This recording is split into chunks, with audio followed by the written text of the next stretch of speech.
Je dis juste que tu pourrais peut-être au moins lui donner une chance. Un verre, peut-être. Shelly m'a presque supplié. Je vais y réfléchir, je suis débordé cette semaine avec tout le travail de McNeely. Je pense pas que j'aurai le temps. Lui répondis-je, en retirant mes fines lunettes et en les posant sur mon bureau en chêne. Je suis tellement trop cool. Shelly se pencha en avant de l'autre côté, d'un air perplexe. Mais c'était la réponse que j'ai décidé de lui donner à propos d'un éventuel rendez-vous entre moi et son ami Roger Claiborne. Mes seules hésitations étaient dues au fait que je n'avais pas eu de rendez-vous depuis près d'une demi-décennie. La seconde étant que Roger était un mini mammouth. Écoute, tu n'es pas si occupé que ça. Je lui enverrai ton numéro par SMS et vous pourrez vous arranger. C'est vraiment un bon parti. Tu devrais au moins essayer avec lui, dit Shelly, en sortant son téléphone et en commençant à fouiller dans ses contacts. J'ai dit peut-être.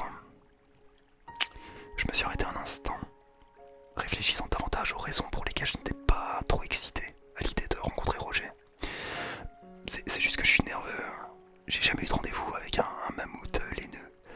Encore moins un petit, lui dis-je, en essayant de pas être avoir trop de préjugés.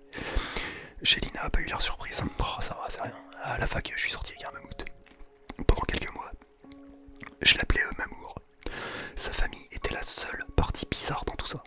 Ils étaient super contre le fait que lui et moi soyons ensemble. C'était une vraie histoire d'amour à la Roméo et Juliette. Elle a dit ça d'une manière très nonchalante. Shelly était l'une de mes amies les plus excentriques. Elle avait été très sauvage à l'université, et même après. C'est d'ailleurs une des raisons pour lesquelles je l'aime tant. J'ai un peu vécu par procuration sa vie de folie, admirative et excitée à chaque fois qu'elle me parlait de ses coups d'un soir, de ses excès d'alcool ou de ses voyages au Mexique pour son taf. Tout cela me semblait si étrange, si bizarre, des actes d'irresponsabilité auxquels je n'aurais jamais osé participer. Shelly savait que j'étais plutôt un rabat-joie. J'étais comme qui dirait l'ami prudent qui avait sa vie bien en main et organisé depuis l'âge de 18 ans. J'ai repensé à tout cela pendant un moment, en regardant ma meilleure amie, aux cheveux blonds bouclés et à la grosse poitrine. Tu sais quoi? D'accord, je vais essayer. Putain, pourquoi pas? Dis-je, prudemment, en regrettant presque mes mots quand ils sont sortis de ma bouche. Super, super, s'exclama Shelly, en sautant presque de l'autre côté de mon bureau. Vous allez vous amuser. Elle rayonnait, plus que moi. Oui, lui dis-je, en rougissant maintenant, et essayant de faire semblant de ne pas être excité. J'ai réalisé qu'elle avait raison. Il était temps pour moi de revenir dans le monde des rencontres. Ça faisait plus de 5 ans depuis mon dernier petit ami. Mon cœur brisé n'était pas encore complètement guéri de cette relation. Je m'étais enfermé dans le travail pour masquer la douleur. J'espère que ce Roger Mammouth pourra me réparer, une fois pour toutes. Sinon il sera au moins une bonne distraction, quoi.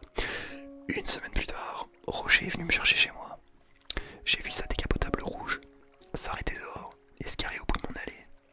Le mammouth laineux de couleur marron est sorti de la voiture et a monté les marches de ma maison, portant un bouquet de fleurs orange et rouge dans ses défenses. J'ai d'abord été surpris, ne m'attendant pas à un tel spectacle de chevalerie. La sonnette a retenti, puis mon cœur s'est mis à battre la chamade dans le costume noir que je portais. Mes nerfs étaient hors de contrôle, et si je le détestais, comment pourrais-je quitter le rendez-vous? Et si tout ce qu'il voulait c'était du sexe? Mon esprit s'est emballé avec toutes les possibilités, toutes sortes de scénarios plus terribles, les uns que les autres. Mais je ne pouvais pas le laisser dehors dans le froid plus longtemps. J'ai tendu la main et ouvert la porte d'entrée. Roger se tenait devant moi, des fleurs reposant sur le haut de ses épaisses défenses. Bonjour, dit-il, en plongeant sa tête vers le sol et en m'offrant le bouquet. Oh merci, vous êtes trop gentil, dis-je, en les attrapant et en les mettant sous mon nez pour prendre une bonne bouffée. Elles sont belles, vous n'auriez pas dû. Je rougissais déjà, en espérant qu'ils ne s'en rendent pas compte. Il le fallait. Shelly m'a dit que vous étiez magnifique. Un type comme vous mérite d'être traité comme un vrai prince, dit Roger, d'une voix grave qui me choqua pour un si petit mammouth. Merci, vous, vraiment, vous êtes vraiment trop gentil.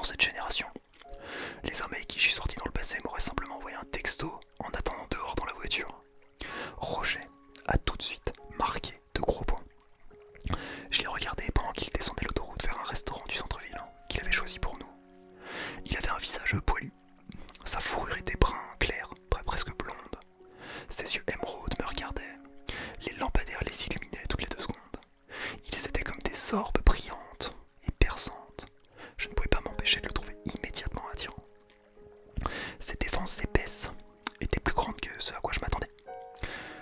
Je me souviens de la blague que Shelly m'avait faite il y a quelques jours. Tu sais ce qu'on dit d'un mammouth qui a de grosses défenses? Me demanda Shelly avec un sourire coquin et effrayant sur son visage diabolique. Oh, dégoûtant, lui répondis-je, en essayant de retourner travailler au labo. La grosse bite, la bite, la grosse bite. La grosse bite, t'as compris? Shelly l'a presque crié. Quelques collègues scientifiques autour de nous ont levé la tête. Ah, tais-toi, dis-je, gêné, en me cachant derrière ma rangée de gobelets sur la table du labo. Shelly s'est moquée de moi et est sortie de la pièce, me laissant assis dans le nuage de la honte.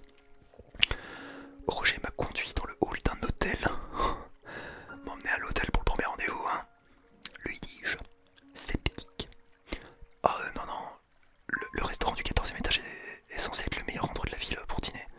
Je suis désolé, non, je voulais pas, je veux dire, je pouvais clairement voir que l'idée ne lui a même pas traversé l'esprit. Son innocence était évidente et presque touchante. Je te pardonne, lui répondais-je, en plaisantant, essayant de détendre l'atmosphère, alors que nous montions dans l'ascenseur pour finalement entrer dans le somptueux restaurant de l'hôtel. Une réservation pour deux au nom de Cléborne. SVP, dit le mini-mammouth à la grande hôtesse. Par ici, répondit-elle. Je pouvais voir le jugement immédiat dans ses yeux quand elle nous a assis à l'arrière du restaurant, loin des autres clients. Aucun des sièges situés près des grandes fenêtres qui donnent sur la ville n'était occupé. Et pourtant l'hôtesse ne voulait pas nous y asseoir. Excusez-moi, pouvons-nous nous asseoir là-bas? Je montrais les tables les plus désirables. La vue était à couper le souffle. Non, non, tout réservé. Elle le dit rapidement en posant nos menus et en s'éloignant. D'accord, dis-je, ennuyé, en la regardant retourner à son poste. Roger ne semblait pas avoir remarqué cette discrimination évidente à notre égard. Soit ça, soit il l'ignorait simplement. J'étais sûr qu'en tant que mini-mammouth laineux, Roger avait fait l'expérience d'une grande quantité d'humains, le traitant ainsi tout au long de sa vie. Mais j'ai décidé de ne pas en parler. Je voulais plutôt que la nuit soit joyeuse et amusante pour nous deux. Parle-moi de toi, me demanda Roger, tout en sirotant un bon petit vin de Bordeaux, tiens. Shelly m'a raconté quelques petits faits, mais j'aimerais en savoir plus. Tu as l'air d'être un type intéressant. Il sourit, ses yeux brillaient d'excitation, pour savoir un peu plus. La nuit s'est vite écoulée. Nous avons partagé une autre bouteille de vin tous les deux, et sommes devenus de plus en plus détendus et enjoués l'un envers l'autre. Roger était un vrai bout en train, sans doute l'un des individus les plus drôles et les plus séduisants que j'ai jamais rencontrés. Nos conversations étaient stimulantes et fascinantes. Le rendez-vous fut un succès.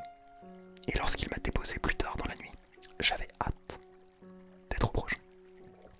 Neil, je me suis bien amusé avec toi ce soir.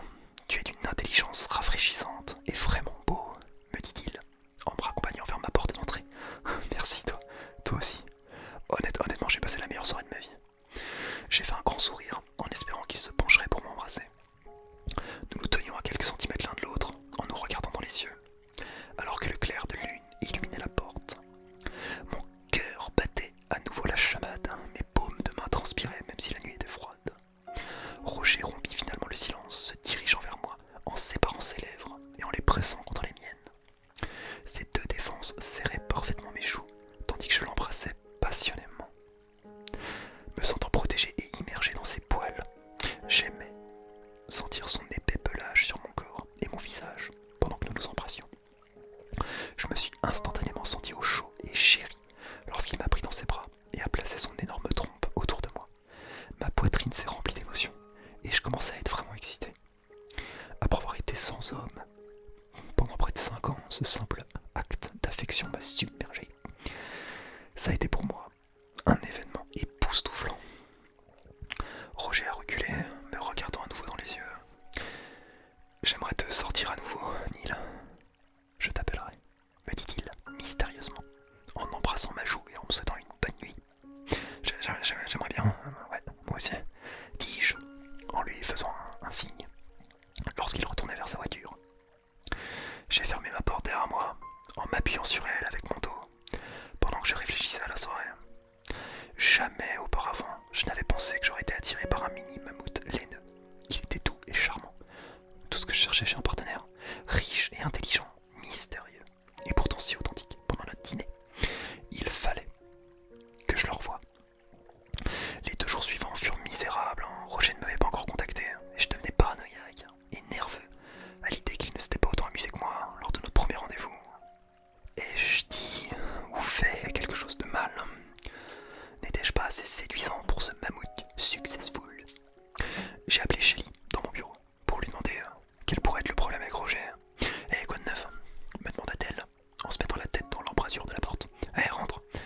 Je voulais juste discuter une seconde. » J'ai essayé de la jouer cool. Je voulais pas que Shelly dise à Roger à quel point j'étais nerveux en ne recevant pas encore d'appel. Elle a pris un siège en face de mon bureau, croisé ses jambes, tout en passant sa main dans ses longs cheveux. « Alors, comment s'est passé le rendez-vous de l'autre soir avec Roger ?» demanda-t-elle nonchalamment, semblant légèrement intéressée.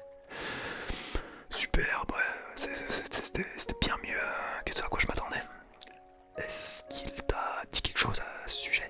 demandai-je, essayant d'en savoir plus. « Oh, trop cool, je suis si heureuse que vous soyez amusés. »« Non, j'ai pas eu de nouvelles de lui depuis quelques jours. C'est génial que vous vous entendiez bien, dit-elle, en prenant un bonbon dans un bocal sur mon bureau. Tu permets ?» demanda-t-elle en déballant le chocolat. « Ouais, vas-y. Bref, ouais, il était incroyable en fait. Je l'aime vraiment beaucoup. Tu sais s'il sort beaucoup, s'il fait beaucoup de rencontres ?» lui demandai-je, en espérant que Shelly m'entende pendant qu'elle mâchait. « Ouais, je pense qu'il aime bien rencontrer des gens et s'amuser. Mais pas dans le sens de fourrer sa bite, la grosse bite, la grosse bite du mammouth. » C'était pas prévu ça. Et pas dans le genre à fourrer sa bite partout. Sa réponse a été marmonnée à travers les bouchées de chocolat. Intéressant. Dois-je m'inquiéter qu'il ne m'ait pas rappelé après 2 jours? Je m'attendais à avoir de ses nouvelles maintenant. Je ne voulais pas paraître désespéré, mais c'est comme ça que je commençais à me sentir. J'étais vraiment tombé amoureux de Roger, même si nous nous étions rencontrés qu'une fois. Non, il est probablement très occupé avec tout le travail qu'il a fait récemment dans son cabinet. Donne-lui un jour ou 2 de plus. S'il n'appelle pas, on n'aura pas de texto d'ici là. Dis-toi que c'est un bâtard et passe à autre chose, répondit Shelly, tout en se retournant une fois que nous avons tous les deux entendu des gloussements dans le couloir. Qu'est-ce qui se passe? Demandai-je, en espérant que Shelly puisse voir ce qui se passait à travers les fenêtres de mon bureau. Nous pouvions tous les deux entendre quelques femmes à l'extérieur de la porte murmurer des ragots alors qu'elles passaient rapidement devant nous. Roger était rentré pour me voir, apportant des cadeaux et des fleurs. J'ai été stupéfait lorsque je l'ai vu se tenir dans le hall avec un groupe de femmes autour de lui. « Vous êtes venu voir qui, Guillaume? Quelle chanceuse !» dit Jacqueline, la réceptionniste, en regardant Roger qui me cherchait. « Oh, dis donc, vos défenses sont si grandes, dis donc. » Continua-t-elle. « Roger, criai-je de loin, en lui faisant signe pour attirer son attention. Je me sentais comme un prince, avec ce chevalier en armure brillante qui me rendait visite au travail et qui se montrait devant tous mes collègues. « Hé, beau gosse !» dit-il, en me faisant un clin d'œil avec ses yeux magnifiques. Toutes les femmes autour de lui ont presque fondu. Elles ont jeté un regard noir de jalousie dans ma direction. Je suis désolé de ne pas t'avoir contacté plus tôt, j'étais débordé au travail. Je voulais passer et t'apporter un petit quelque chose. Et en profiter pour te proposer un 2e rendez-vous. Si tu le veux toujours, bien sûr. Sa voix grave était séduisante et je voulais l'embrasser instantanément devant tout le monde à ce moment-là. Tout ce que Roger a fait était parfait. Il m'avait dans la paume de son pied massif. J'aimerais beaucoup aller à un 2e rendez-vous avec toi, lui dis-je, avec un sourire innocent alors que mes joues commençaient à rougir face à son charisme et à sa présence de mâle alpha. Super, il me passa une boîte de chocolat qu'il tenait dans son épaisse trompe. Je les ai saisis et j'ai lentement effleuré le côté de sa peau rugueuse et masculine. Je ne pouvais pas m'empêcher d'être excité par le simple fait de toucher ce mini mammouth laineux. Gay. J'avais envie de lui. J'ai beaucoup de travail à faire. Pourquoi ne pas te raccompagner, lui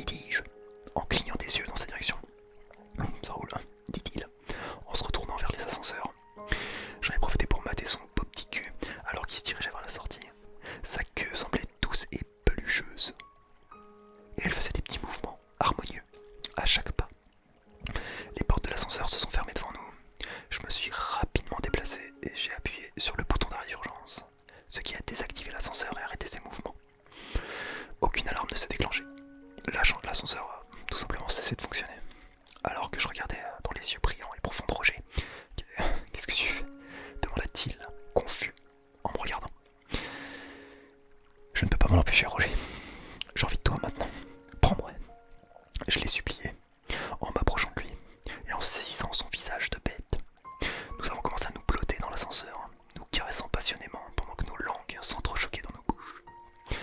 Il embrassait très bien, très viril, avec puissance, mais sans trop de force non plus. Je devenais de plus en plus dur, et il était clair qu'il était aussi de plus en plus excité par moi. Il faisait courir sa lourde trompe sur tout mon corps, me serrant les fesses à mesure que ça devenait plus intense. Baise-moi, baise-moi, baise-moi, baise-moi, lui chuchotais-je dans son oreille de mammouth laineux. Ma faim pour lui dépassait toutes les choses que j'avais pu connaître dans le passé. Sans un mot, les défenses et la trompe de Roger ont commencé à me déshabiller dans l'ascenseur, révélant mon torse ainsi que le slip noir que je portais. Ton corps est incroyable, m'a-t-il dit, en regardant mes abdominaux toniques, que je contractais avec confiance devant lui. Lentement, j'ai commencé à me mettre à genoux pour lui, le regardant dans les yeux alors que je saisissais sa bite turgescente. Je crachais dans mes mains et commençais à caresser de haut en bas son énorme tige de mammouth. Roger ferma les yeux pendant que je le branlais. La circonférence de sa bite était impressionnante, plus épaisse que mon poignet humain. Je vivais un mélange étrange d'excitation et de peur en pensant à lui me baisant avec sa bite gargantuesque. Je me suis mis à la lécher de haut en bas, à lui taquiner le bout. Eh, lève-toi, entendis-je. Roger me chuchotait, alors que je lui suçais sa grosse bite. Je me suis levé, mais j'ai rapidement été poussé contre le mur de l'ascenseur par une de ses défenses. Roger m'a arraché mon slip, crachant sur mon cul avec sa trompe. Je sentais sa salive couler sur mon trou. Roger savait exactement comment me faire plaisir. Il s'est mis sur ses pattes arrière et ses deux pieds avant contre l'ascenseur. Il a ensuite plongé délicatement son énorme bite engorgée dans mon petit cul serré et juteux. Mes yeux s'élargirent et ma bouche s'ouvrit, alors que je sentais sa bite énorme commencer à me remplir lentement. Oh putain, dis-je, alors qu'il n'était pas encore complètement à l'intérieur. Tu la sens, tu la sens, tu la sens, tu la sens, tu la sens, dit-il, de manière séduisante, en accélérant le rythme. La bite de Roger était magique. Il a frappé mon petit trou avec fureur en m'envoyant dans de nouveaux territoires de plaisir inexplorés. C'est comme s'il avait baisé pendant des siècles. Son habileté était inégalée, et je ne pouvais pas comprendre comment mon corps était dans une telle extase.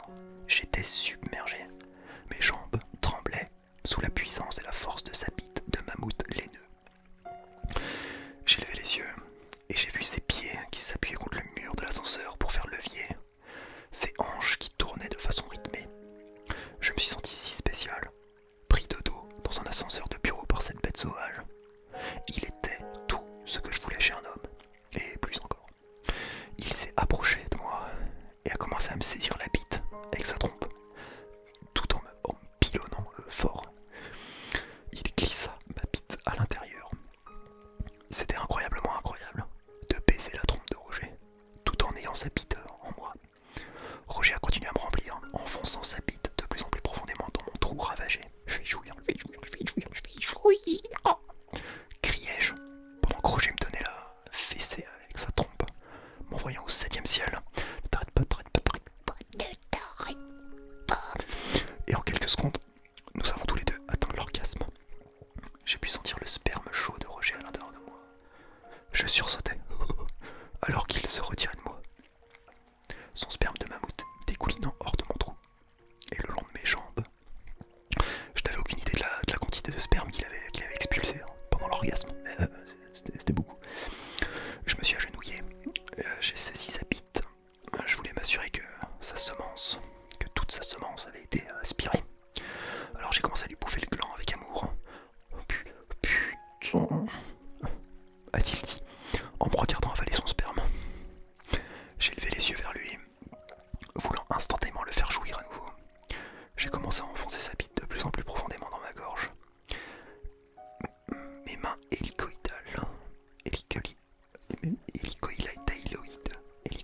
reptiloïde. Voilà, c'est moi qui ai fait la traduction. Autour de sa tige encore glissante, je le sentais frémir du plaisir que je lui apportais. Ses jambes épaisses se mirent à trembler. Je me suis penché en arrière et j'ai commencé à lui frotter lentement les couilles. Très velu, mais à la fois très douce.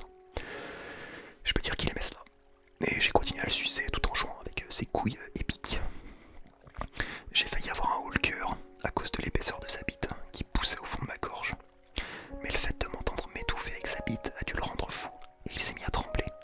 Soudain, il m'envoyait une énorme décharge de sperme dans la bouche et sur tout le visage. Je pouvais même plus voir. Mon visage dégoulinait de semences de mammouth. Mais j'aimais ça, hein. J'ai léché et avalé tout ce que je pouvais. Tu as tellement bon goût, dis-je, à travers l'épaisse couche de sperme sur mon visage et mes mains essuyant mes yeux.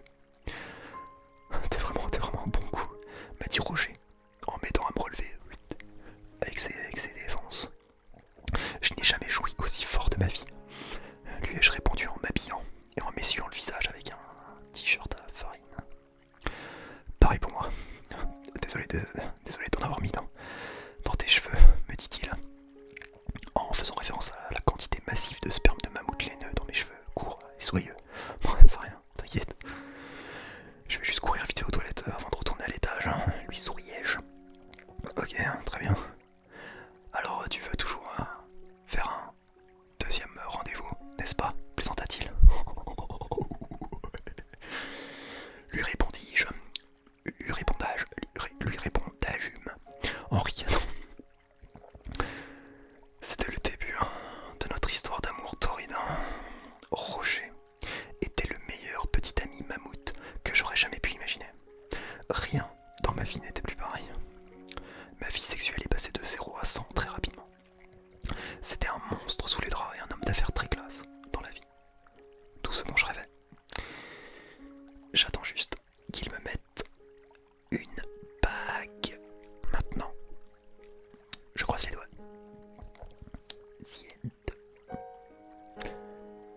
The end. La semaine prochaine, mes chers téléspectateurs, je vous lirai La momie dans mon cul.